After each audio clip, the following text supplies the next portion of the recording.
What is up, everybody? January 17th, 2019. This is episode number 10, The Dime. This is Trey coming to you from Oklahoma City. We got a nice show for you tonight. Squad. What's up? This is Keith from the Mile High. What's up, everybody? It's Brandon coming at you from Arizona this week. And I'm Jimmy, of course. So, yeah, what's going on, guys? I mean, Brandon, you had something you wanted to talk about, right? Yeah, actually, a couple things. I know Rick and Morty has made a big splash in the comic book world in recent memory, and people are getting really excited about that stuff. I found a couple other weird Rick and Morty things that sell for good money. One of them is some cereals that are based on commercials that air in the show. But the other FYE exclusive that I thought was really cool was the soundtrack to the show on vinyl. It's a 2-disc set or record set, I guess. And there's a couple different versions of it, but they're all different colors. There's an FYE exclusive one and a Target exclusive one. And I think both of those are a good idea to buy and sit on for a long time because Rick and Morty stuff just, it goes up over time. A lot of collectors eat it up. But what if the show ends? Like, doesn't all the spec end on that? Sure, but I mean, it might. I thought they got renewed for like 5 seasons or something. I don't know. That's what I was asking. I'm sorry. I mean, Walking Dead was a great show, right? And it had a great heyday. You know what's crazy is I haven't watched Walking Dead. I mean, I was one of those nerds that watched it religiously every Sunday night, like missed shit for it. And I literally haven't watched it in the last 2 seasons. I know. It's unwatchable. But my point is, like, is Rick and Morty ever going to get that plateau that Walking Dead had where it's just like, why are you holding on to these books? And people I don't are just think left it is. holding on. You don't think it will? Okay. I don't know, man. Not while it's on the air, but Dan Harmon, they like being this popular. They want to make their money. And they basically came out and said that, last I heard, it might take them some time. They're not going to be doing everything as fast as they've been doing. They're not going to give people a schedule. But, whenever they're done writing, whenever they're done making it, they're going to put out a new season. So, worst case scenario, if it's 2 years between seasons, as soon as that new season comes around, all the Rick and Morty stuff is going to get hot again. Yeah, I believe you. I watched a couple episodes with my son. I don't get it, but that doesn't mean anything. Yeah, I've only watched 1 episode, and it happened to be that Pickle Rick episode. It's pretty funny. It's really, really dry humor. It's something different. It's no Mike Tyson Mysteries. No. That show was great. But look at how far The Simpsons went. I mean, they're still in the air, and it's been like fucking forever. So you never know with this kind of stuff. Well, and that's, I don't necessarily want to say that, but I'm going to say it anyway. Like, Rick and Morty might be The Simpsons of that younger generation. Millennials don't really give a shit about The Simpsons, but everybody knows what Rick and Morty is. No, you're not wrong. You're not wrong on that. I mean, speaking, kind of going into another segue into anime cartoon stuff, I went to the Dragon Ball Super Broly premiere last night with my son, and I bought tickets the day they came out. I really wasn't thinking that it was going to be a tough ticket. It was just kind of one of those deals. I got the notification, and I bought tickets. Well, we showed up at 6:30 last night, and we're walking through. We got a pretty big AMC theater here. Had a couple IMAXs in it, and the new Dolby deal. It's a real nice theater. There's a bunch of movies playing, and we're walking through, and we see this line. And I was like, there's no fucking way. We get up there, and it is literally, there's not a seat left in the whole theater. They sold the whole thing out, and it was one of the cooler movie experiences I've ever had, to be honest with you. I've been to all the premieres and some pretty cool stuff on some movies, and never quite had as much fun as I did last night at that Dragon Ball deal. I'm not really all that surprised. Like, there's a lot of people that are worried that the market is, kind of going to burn out. Like, it'll never be more popular than it is. But geek culture is what everybody's all about right now. Like, 10 years ago, if you put a Dragon Ball movie in theaters, you would have got 5 people. Yep, 1,000% correct. What do you mean? What do you mean? They made a Dragon Ball Z movie, and it was amazing, wasn't it? Trey, right? The live action. Oh, it was pretty bad. What do you mean it was bad? It was basically the early cast from Shameless. It was rough, but yeah. So what do you think of the what do you think the demographics was at the movie? Honestly, it was the coolest thing about it was I swear to God, I've never seen a bigger melting pot of human beings. It was all guys, and it was 25 to 50. During the previews, they were playing like kids' cartoon previews. And there was there wasn't a young person in there, to be honest with you. It was pretty funny, but the second one, everyone's laughing. So, Well, and I don't know if the movie reset. I mean, there may or not be people who like the show, but I mean, it reset a lot of canon a lot of stuff and reset a lot of things and opened up massive doors for the future of that franchise. So, pretty cool. I think it did $7 million last night for an anime. Not bad for an opening. Just one night, huh? Yep, I think the Resurrection, the one that came out 5 years before that in a limited theater release, did like 1.9 for the whole weekend. So it's interesting. They I read an article. They said when it's all said and done, 100 years from now, that there only going to be one. It's only going to be one anime, and it's going to be remembered in pop culture. And down the road, it's going to be Dragon Ball. So, Dude, I'm telling you that $800 for that issue of Shonen Jump is probably not a bad investment. No, you're 100% correct. I've been looking at that stuff all week. I know, but the problem was you should have probably bought it a few months ago, way before the movie came out. Yeah, no, Topher wrote an article about it. I mean, if you remember, Topher wrote an article about it, and we had discussions about it, and I just never pulled the trigger on it. It's kind of on that deal where I was kind of halfway in, halfway out on the comic thing, so didn't really want to spend a whole bunch of money on a magazine. Just didn't make sense to me at the time, but I'm kind of kicking myself.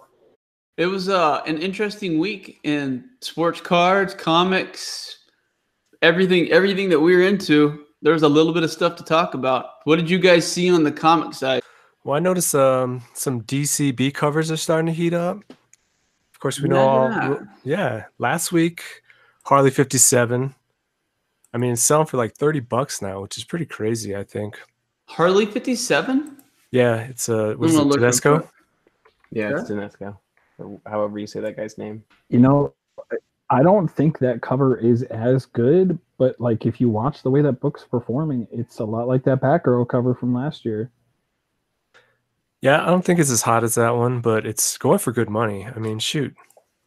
Hey Keith, how are the sales? How's DC doing in sales?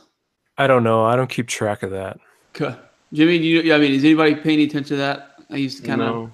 I know that like I went to a bunch of stores and a lot of them didn't have any of these cover Bs the last few weeks.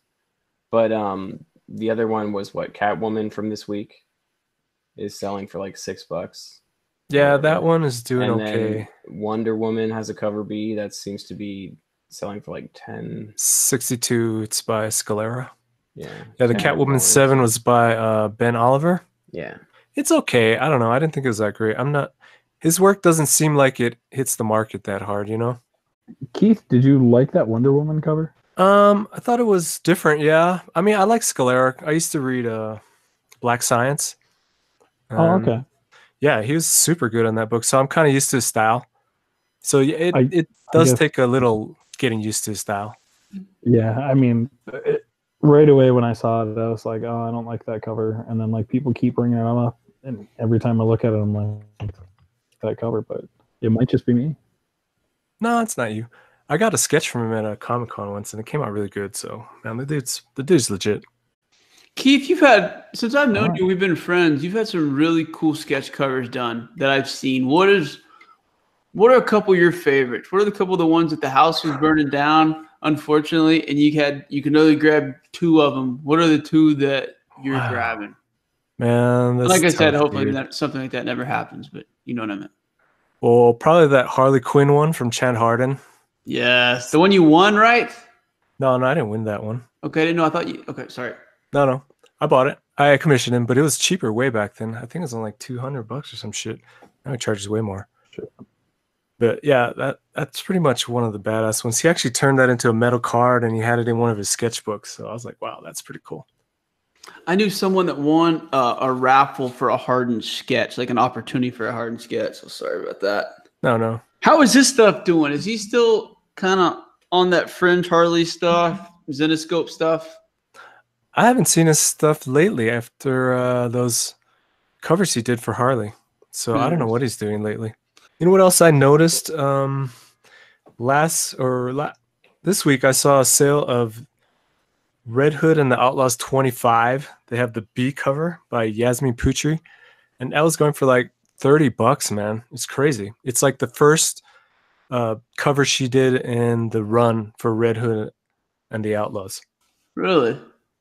Yeah. So I was going to bring up that cool. It's interesting how people collect these runs of these B covers. So when you get into the first one, it's usually my guess is the print runs are lower until if it gets real popular, then it starts bumping up, you know? So it's going to be the harder one to get in the series when people are trying to complete these runs. No, it makes complete sense to me, to be honest with you. And you look how hot like the Jenny Frison run was, and the Middleton had a couple runs. He had Aquaman, Batgirl, so there's plenty of opportunity. You know another thing? People like the fucking Red Hood. People like Jason Todd as the Red Hood. I noticed that. Like we've talked about it a little bit and kind of touched on it, but if you have the DC Universe app and the subscription, the Young Justice, the new season of Young Justice is on there, and there's an interesting scene that kind of ties some stuff into Red Hood that was really exciting for that series. So he's just a really popular character. I mean, that Red Hood animated movie, it won a couple awards. I mean, it's. Hey, how much do you pay for that DC Universe stuff? They had a 15-month deal, like right when they were advertising it. Instead of the year, you got like an extra 3 months. I think I paid $79.95 for it. They give me, and that was what their goal is, to have an hour of live action entertainment or an animated each week, like 52 good episodes a week. I have no problem paying that. And the thing about it is, once you see the cool thing is their DC Comics Reader app and their catalog is insane. I mean, the runs and some of the stuff you can read, totally worth it. The old movie catalogs, everything that's ever been done on DC media is on there. The animated stuff, everything.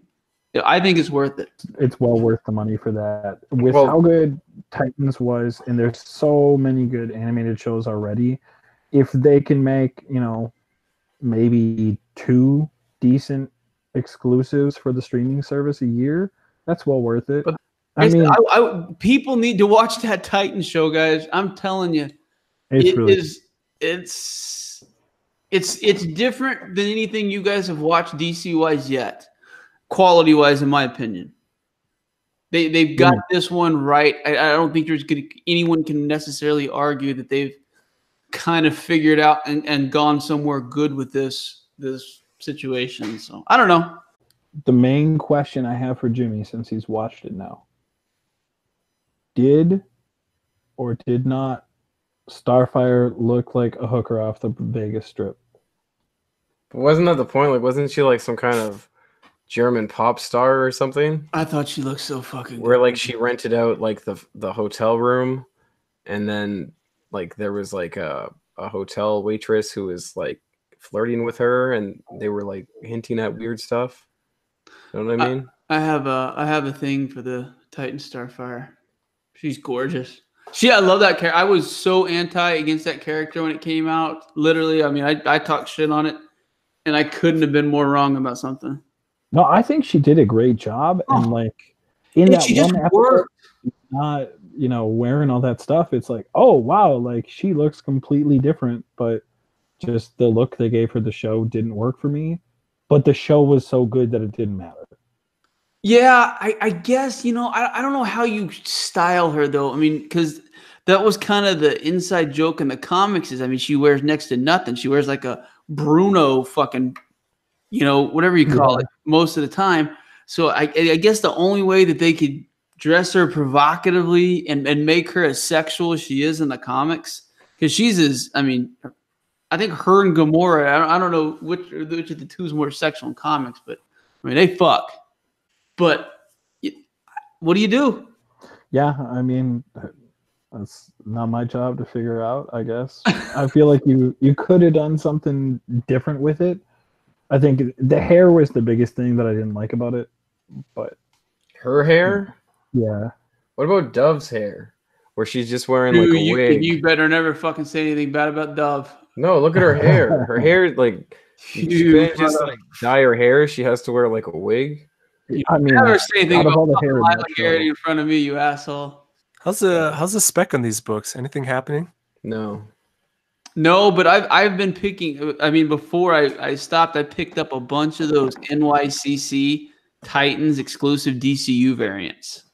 That will be the one that I think will slow burn and catch a lot of heat if any of them do. So, well, and it's a $20 book right now at the most. I think it's actually sold way cheaper than that. So there's some deals out there. It's not a sure deal. No, I honestly think it is. Like you said, Trey, like there's so many people out there that have not seen it yet. Yep. And it being on Netflix is going to make a huge difference outside of the United States, even just for creating some buzz. But I have not heard of anybody watching it and saying they didn't like it. I mean, it's universally liked. And even if you look at like The Walking Dead, we were talking about that a little bit earlier. At the end of season 1 of The Walking Dead, issue 1 was still cheap. Yep. If you would have bought in at the end of the first season, you would have made bank. It's a really good point. That's a really, really good point.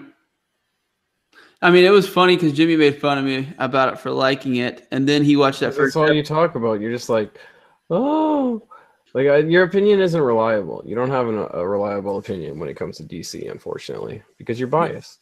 Yeah, and one thing, you're DC tainted. But if somebody like who wasn't you told me like it was the greatest comic book TV show of all time and it was way better than Daredevil, then like maybe I would have like went out and seen Daredevil though. I mean, it was on Netflix for a few. It was on Netflix for a few days, and like I watched Bird Box instead. And then like once I was done with that, I decided to watch it, and it was a lot better than Bird Box. I'll give you that. What did you personally like about it? I liked it all. I liked how violent it was and how it was way better than Daredevil. It was better than any other comic TV show I've seen. I think it was shot. Some of the fight scenes in Daredevil, those hallway scenes. I mean, those are award winning, but they kind of went back. They just kind of went. Yeah, but like Daredevil never curb stomped somebody. No, that's what I'm saying. But it just seemed like they went to that well a lot on those single camera long fight scenes where he's fighting 25, 30 guys. Some of those fight scenes and camera angles they did on Titans from the way that comics portray non-superhero, non-powered people to fight, like Robin, the way that they were fighting people, it was brutal. I mean, you're not going to fuck around with people so they can get up 15 times and, kick your ass from the back. If you're one of those people and you're fucking people up, you're breaking shit, and you're going to try to kill them, and if that's your game, and that's exactly what was going on in Titans. There's no pussyfooting around. Yeah, I just wish it didn't end on like a cliffhanger. But aside from that, it was good. If you read anything, apparently it wasn't. That was not to be the original season finale, but they. No, but I mean, I want another season already. I don't have to wait like a year or whatever. Like that sucks. That was what sucked. What was sucked about the only thing that sucked about the DC universe is like when Netflix, you guys could binge watch it. They release episodes week by week. But you could have binge watched it. You could have waited. No. Yeah, that's what sucked. The Young Justice, they do 3 episodes a week, and I think there's 26 or something like that. I don't know how it's gonna work. I may be off. Whatever. Well, True Detective released 2 episodes this week. And is it good? It's better than last season. I don't know. I haven't seen True Detective, but I think the week by week stuff was really good for Titans. I don't know. Like I said, it's going to be interesting to see where some of this comic speculation goes. I mean, you guys talked about last week. Everything's Marvel driven right now for whatever reason. Could DC catch up one day? Yes. There's a lot of people spend a lot of stupid money on some Marvel shit. Yep. But that's my opinion. I thought this comic thing is slow trend down was going to happen a lot sooner. I did say that the Marvel, the Avengers, this little arc, I think everything's going to slow way, way, way down after that. But I hope I'm wrong for everybody. I hope it fucking rides another 20 years. We briefly talked about it last week. And I said it as a joke. And then Brandon said it was a good idea. And I'm bringing it back up. They've recently announced a Neopets movie. What? Yeah. Yeah. So Brandon, You think these trading cards are gonna come back into play? I mean, I don't know about the trading cards, but if you can get a hold of some of like the old Neopets, I bet people will buy them.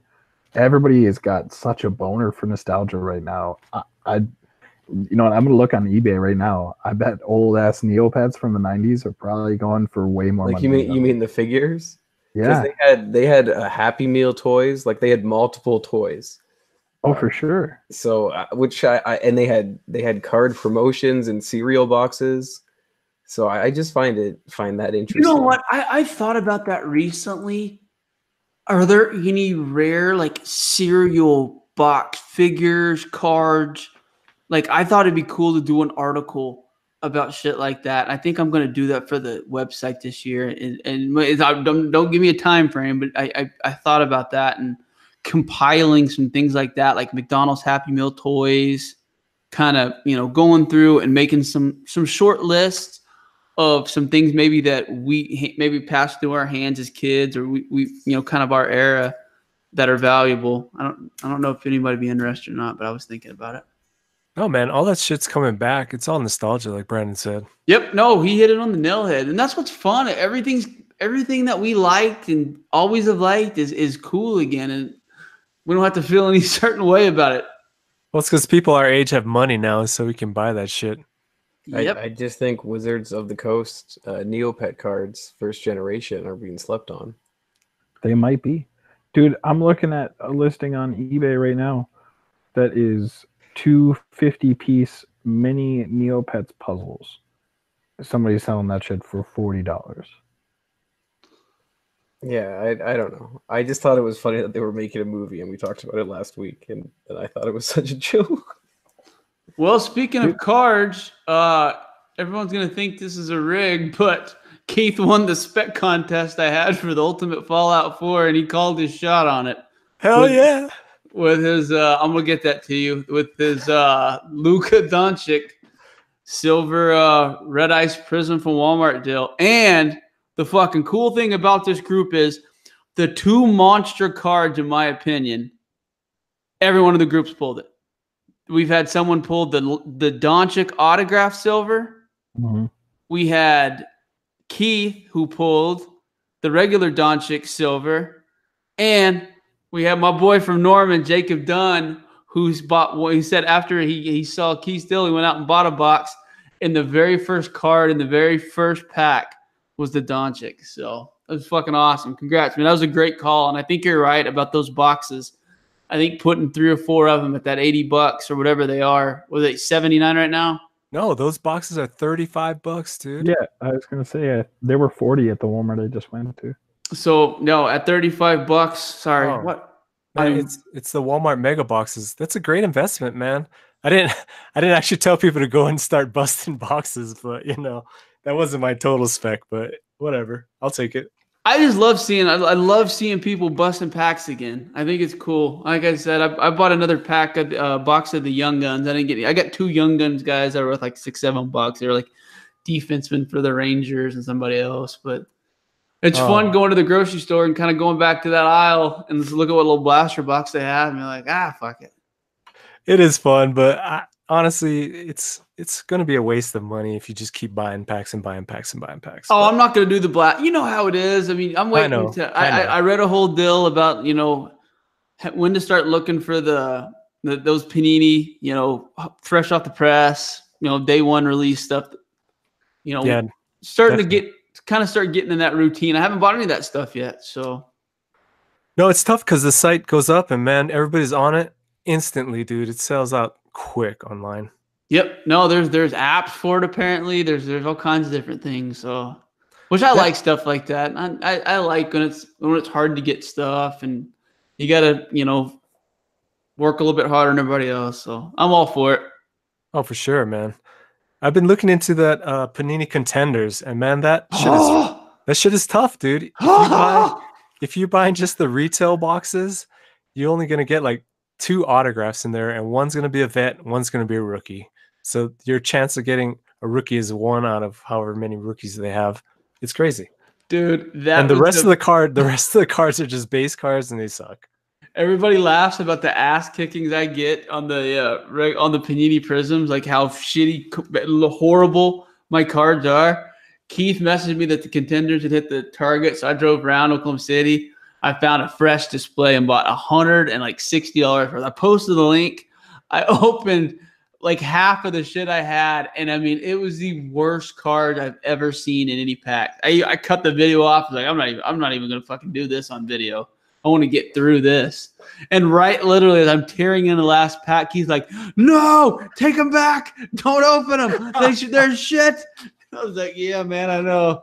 Oh, man, I wish I had told you earlier. Oh, no, I laughed.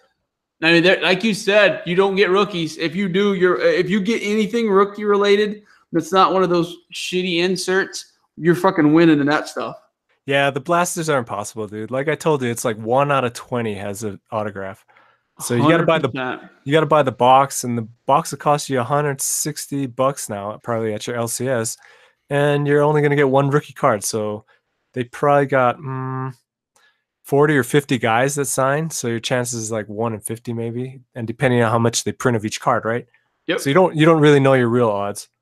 Are you looking at what all the rookies are still doing though? Those Prism, there's like the Kevin Huertas. I mean, the Jacksons, Trey Young, all these rookies are blowing up. I mean, they're not doing Doncic shit because I don't know what his ceiling is.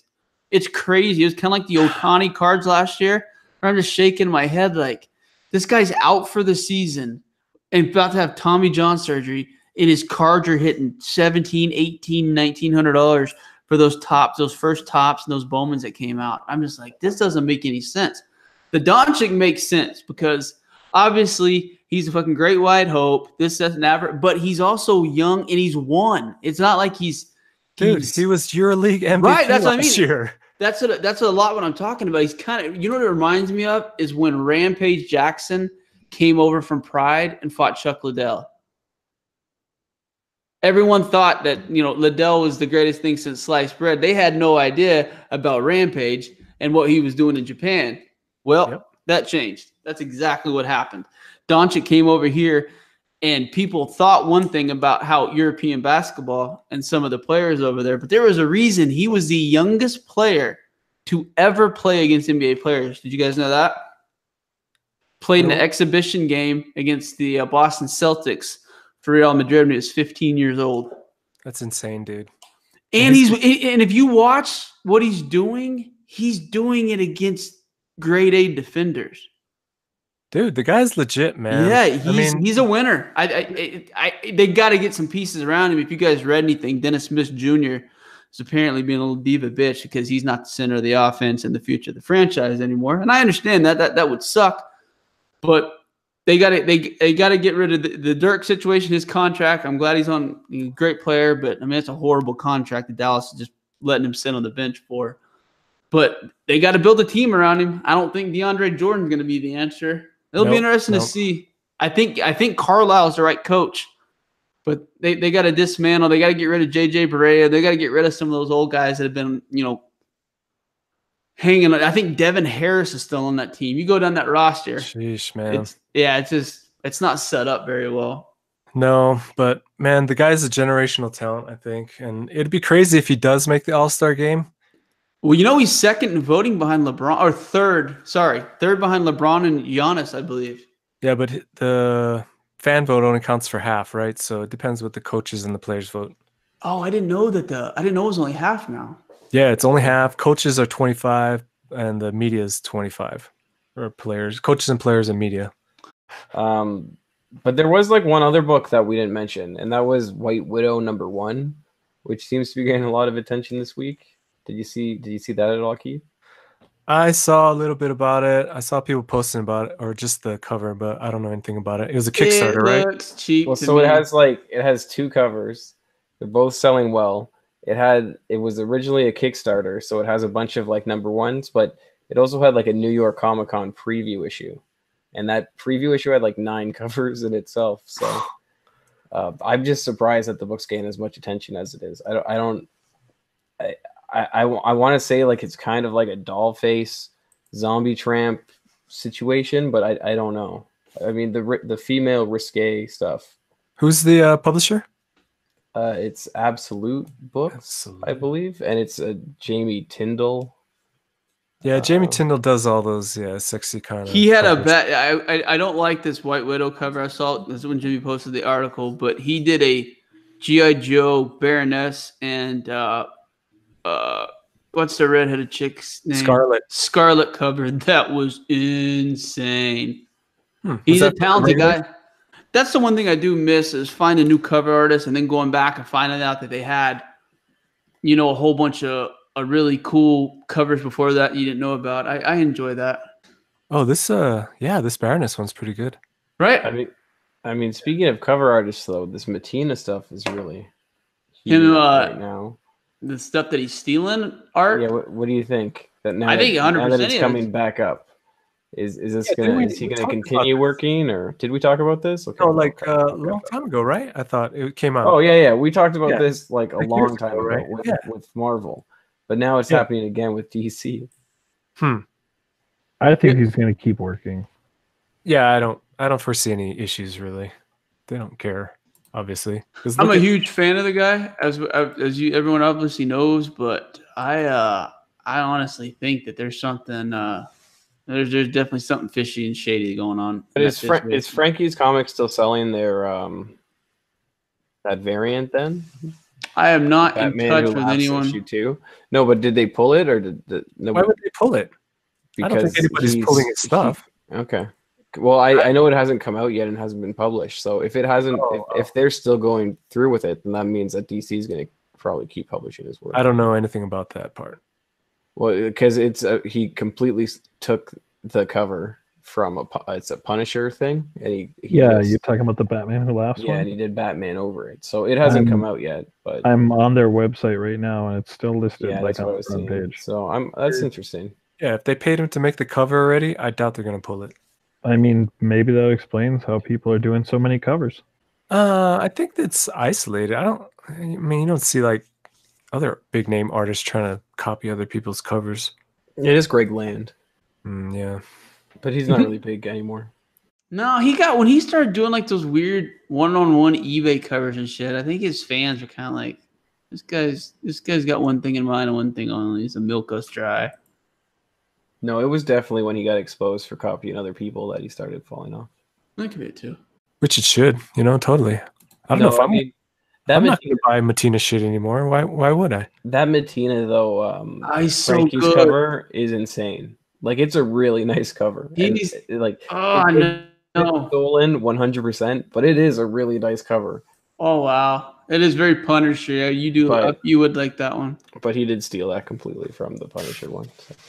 I like the coloring of it. Any first appearance jumps or anything crazy? Yeah, I did see a couple DC books actually. That Young Justice #1 Jimenez cover from last week. I guess Teen Lantern made a first appearance in that Young Justice book. And there's also a Batman #4 from Walmart. And it's supposed to be the first appearance of Jenny Hex, who is Jonah Hex's like great-granddaughter or some shit like that. Is that stuff interesting? Doing stuff though, the Walmart books? Actually, yeah, the Walmart book has started to sell. Yep. So it's Batman #4. I don't know. It came out, I think, in November. So your store may or may not have it. And you think Jonah Hex spec is good though? No, not Jonah Hex. I'm just asking your personal opinion. If you think that Jonah Hex and those characters are good spec. Well, she's in the new Young Justice, so where's that going to go? What do you think, Trey? I think that what we have talked about today, and we're talking about nostalgia, I think if we're smart enough and we keep storage space and keep some of this shit, the kids that, are young now are going to be doing the same stuff that we do. If we're still in a normal civilization with an economy, they're going to be looking to buy the stuff that they can't afford now as kids at the same age we're doing what we're doing right now. But like, is her face all fucked up like her grandfather's, or? No, I don't think so. Yeah, like that's weird. That's a weird character to have. Shit, that's a good call though. I don't know, man. The thing about these giants, if you look at them, they're super shitty paper quality. DC cheaped out on the paper quality on these Walmart books big time. So 9/8 are going to be impossible because these son of bitches are thick.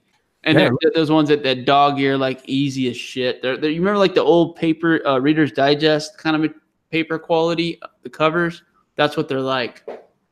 Plus, they're put out by Walmart employees. What the fuck do they give a shit about anything? Yep, that's exactly right. I do have a comic book spec, even though I keep telling people I don't do comics. What do you guys know about Titanus? His first appearance was in Marvel Team Up Volume 3, Number 2.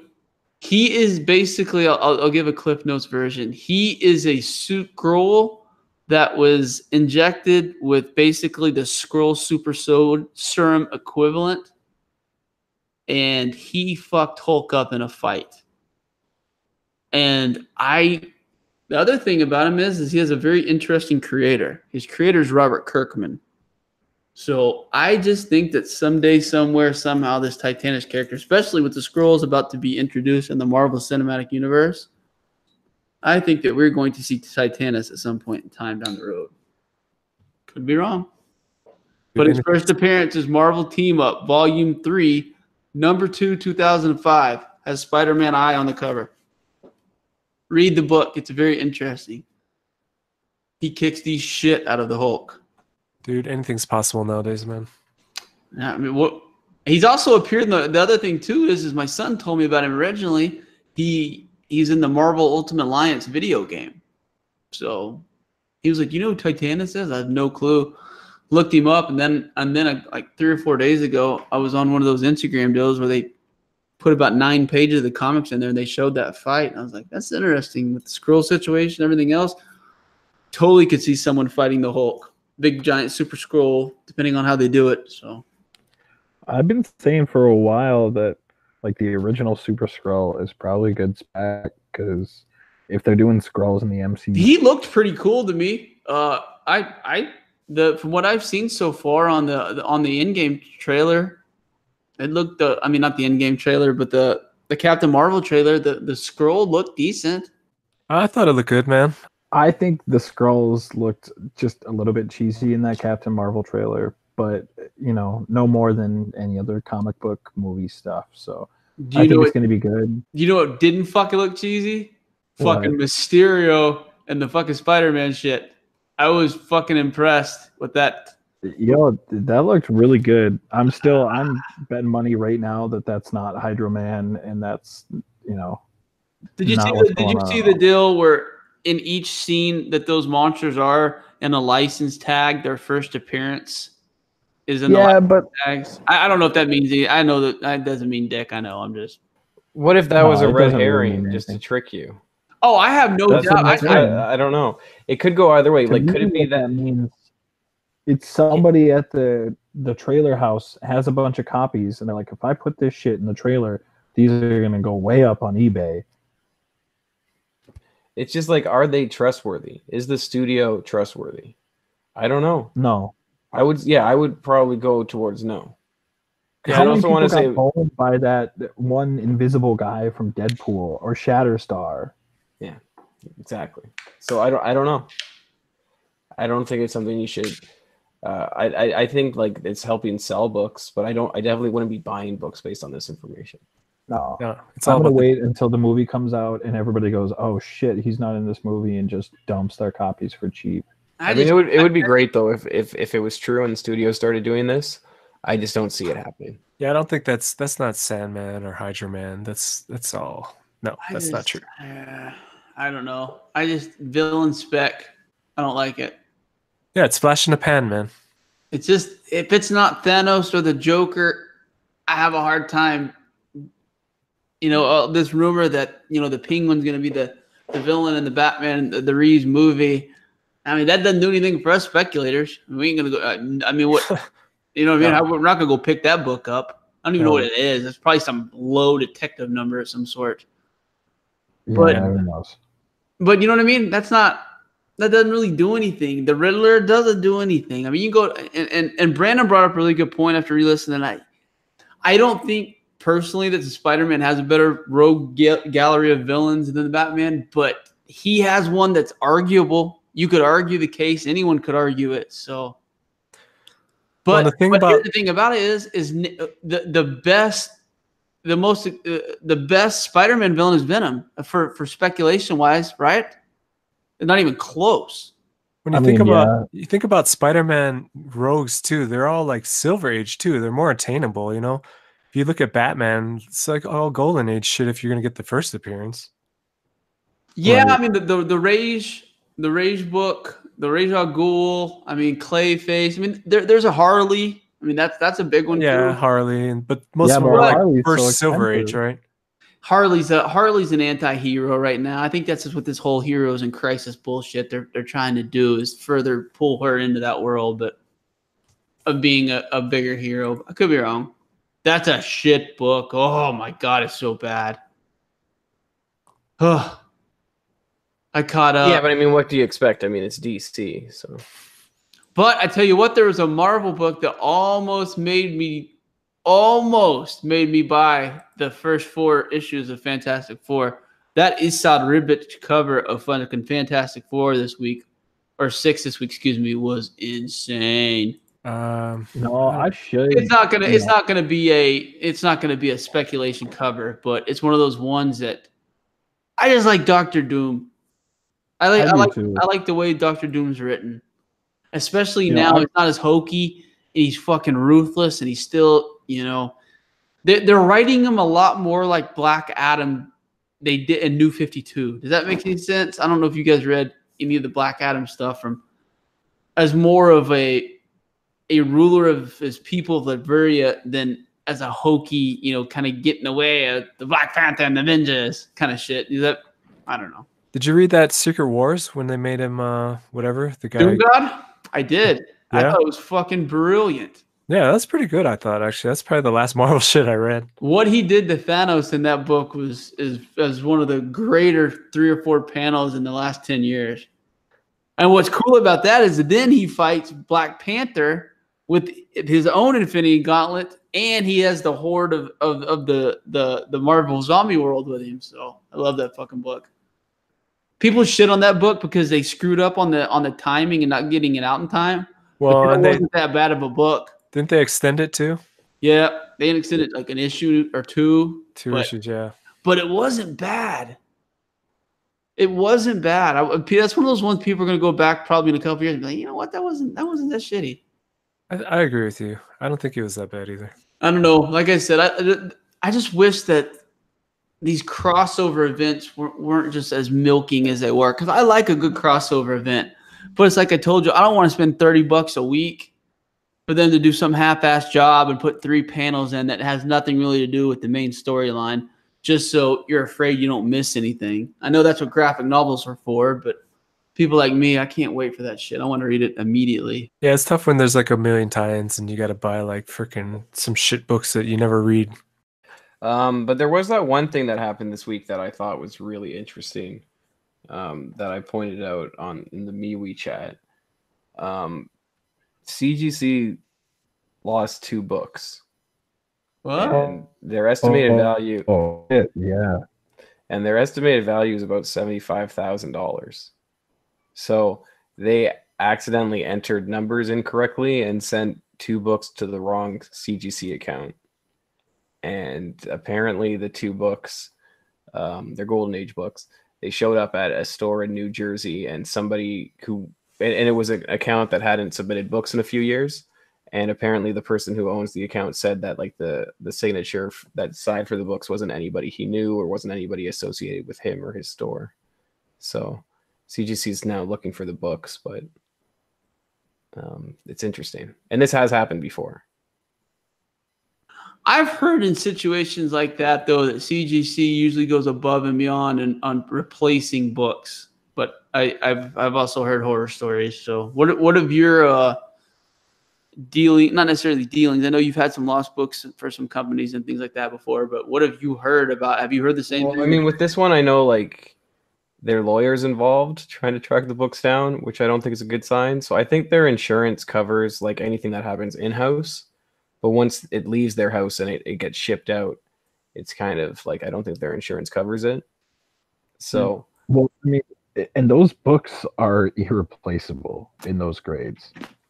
Like, it's not like they can just go on eBay and buy it. It's Catman Comics, and I can't remember what the other one was offhand, but they're high grades and they're impossible. Yeah. Yeah, they were like 8.5 Golden Age comics. I know. Those are insane. Yeah, it was a Pep Comics 30, 8.5, and a Catman Comics 20, CGC 9.0. Is that Pep the first Peanuts? No. Okay. But it's the one that's like the first Archie was in a Pep Comics, but this isn't the first Archie. It's just Pep one. And again, it's really high grade.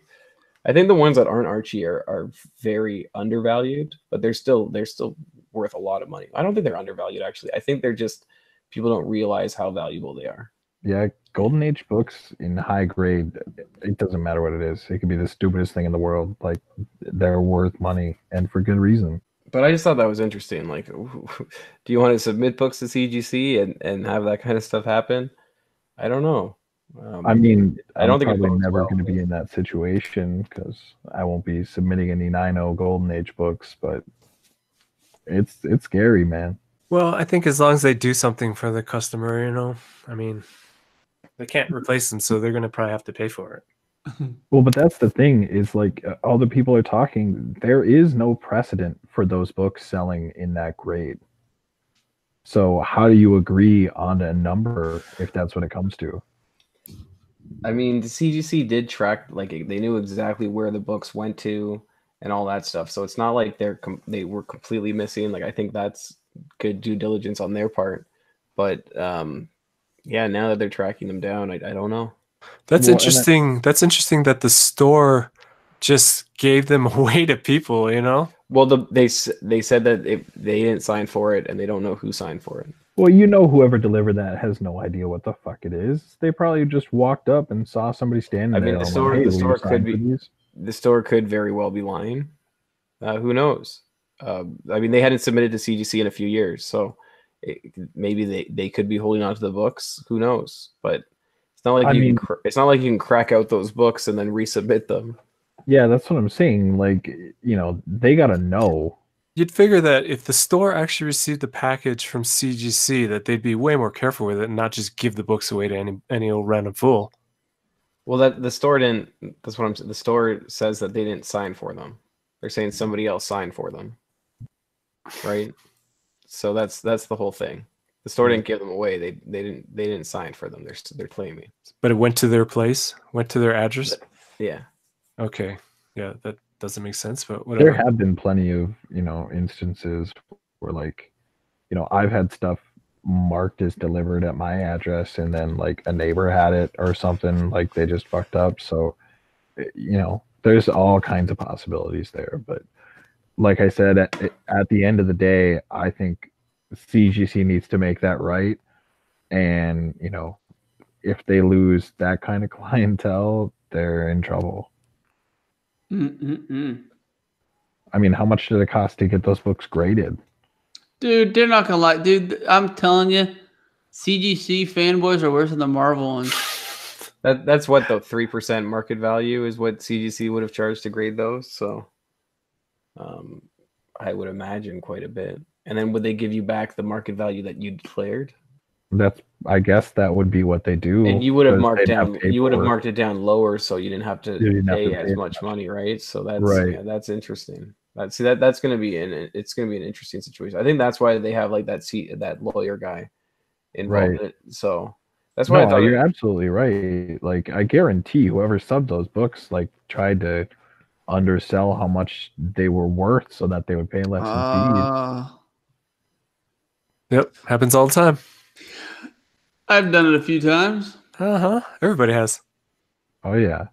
Well, I've been saying for a long time that somebody else should be trying to get a new grading company going. Did you remember? I made a post, and there needs to be standardized rules. If a grading company would actually standardize rules and tell you exactly what they're looking for, what can happen? I mean, there's no interpretation. And they would tell you what their rules were, what the variance is on centering, could there be a couple little non-color breaking creases, just what are their variances for the grading, and they release them where everybody knew what they were, it fucking went. It's a ball game. No one knows what CGC or CBCS's grading policy is. No one fucking knows. The fact, and think about this: the fact that we pay them, and we pay them to grade our books, and we don't even know what the grading standards are. But they're both variations of the Overstreet. Yeah, but they may what be. I thought. That's what I thought. It was based on the Overstreet. But we think. No, what are the differences? They've said that. They've said I understand that. But what is it? What are the difference between CBCS, CGC? What are the differences? I want to know. I'm paying for that. We should be privy to that information, in my opinion. What I've been noticing is a lot of CBCS 9.8s are coming back 9.6s from CGC. That's interesting. Really? I don't know. I haven't been paying the crossover. Are you talking about the crossover? I haven't been paying like the closest attention to it, but I've seen a lot more people complain than people being positive. But that's really just the way I guess the internet is. People vent about negativity instead of talking about positivity. So yeah, nobody's going on there, like, oh yeah, I cracked a 9.8 and got a 9.8, like la di da. Yeah. Well, Dr. Joe, didn't he have pretty good success? Well, one of his came back 9.6. Okay. He said he knew it was going to come back a 9.6, but still. But that means that he knew like CBC has graded too high on it. Right. So there's so many things that like they should do. Like, I've said for a long time they should have some kind of way that you can grade connecting covers together so that they can be displayed in a case together. How sick would that be? That's so stupid. No, that would be amazing. Whoa, dude. Whoa. I like that idea. I love that idea. Oh, well, you guys are no. It wouldn't even be that hard because they've got that inner well. All you got to do is put 2 inner wells in there, and then you can have, the strip for one and the strip for the other, and it's all in hard plastic. No, I agree with you 100%. It would be easy for them to do. I just think that would be opening up a whole other wormhole. Oh, man, they would make so much money because people would be like, oh, yeah, I want to sub these connecting covers so that I can have them on display. And then, but then there would be people who say like, oh, I want to connect these 2 covers that aren't connecting covers, but I want to have them together just to display. And they'd be like, make that money. I guess. I don't know. Oh, these are my 2 favorite comics. I want them together to display. I mean, I could see them making money that way, but I mean, is it really worth it? I mean, I don't know. I guess I just like money. The other thing, I mean, like I don't know if CGC could do that, but like I think you'd get a lot of people that wouldn't bitch so much about grading books if like every time you graded a book, you got a digital copy of that issue. Well, anyway, there was a little bit of news for MTG this week too. I know. Tell us more. We had our debut article on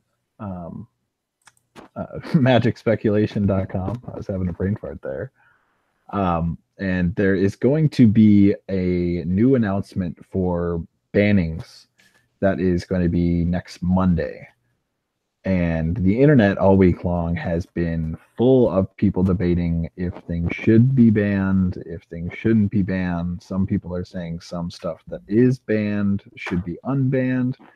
It's going to be kind of interesting, but I think that's something for people to keep an eye on, and I'll probably be posting maybe an article on the site even. But as soon as what's banned or unbanned, it's going to cause a lot of really big swings in prices. Personally, I think they're just going to leave it the way that it is, but we'll see. So if a card gets unbanned, that means they'll be able to play it again? Yeah, and it's happened before. So like, I'm trying to think of an example. God, I'm having a huge brain fart right now, but there's an enchantment. It's 2 mana and it makes a fairy every turn. Bitter Blossom. That was banned in Modern for a long time, and it was maybe $4 or $5. And the day that it got unbanned, like not even 24 hours later, there were people selling them for $75 online. That's fucking awesome. Yeah, I mean, the thing is, you probably got to have them before the news hits.